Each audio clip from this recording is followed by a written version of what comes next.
എൻ്റെ കുട്ടിക്കാലത്തുള്ള ഓണം അതൊന്നും ഇപ്പം നിങ്ങളടുത്ത് പറഞ്ഞു കഴിഞ്ഞിട്ടുണ്ടെങ്കിൽ ഇപ്പോഴത്തെ ഓണവും പഴയ ഓണവും രണ്ടും രണ്ട് രീതിയിലാണ് പോകുന്നത്. പണ്ട്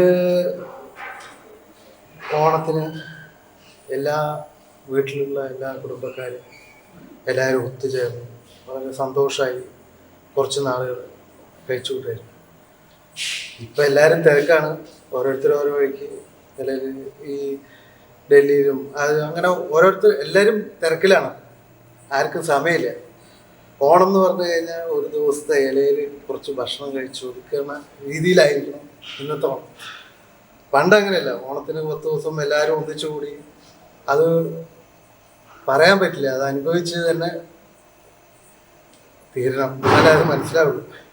ഓണത്തിനെ പറ്റിയിട്ട് നിങ്ങളെന്തെങ്കിലും വായിച്ചു കേട്ടിട്ടുണ്ടാവും, നിങ്ങൾക്ക് ആർക്ക് അറിയുണ്ടാവും. നിങ്ങളൊക്കെ കാരണവന്മാരോ അല്ലെങ്കിൽ അച്ഛനമ്മമാർ ഇങ്ങനെയുള്ളവരൊക്കെ പറഞ്ഞു തന്നിട്ടുണ്ടാവും. അതിലിപ്പോൾ കൂടുതൽ ഞാനിപ്പോൾ പറഞ്ഞിട്ട് നിങ്ങൾക്ക് ഓണത്തിനെ പറ്റിയിട്ടൊരു വലിയൊരു സംഭവമാക്കിയിട്ട് പറയണമെന്ന് ഉദ്ദേശിക്കുന്നില്ല. അത്രയ്ക്കൊന്നും എനിക്ക് അറിയില്ല. എന്തായാലും എല്ലാവർക്കും എൻ്റെ ഓണാശംസ.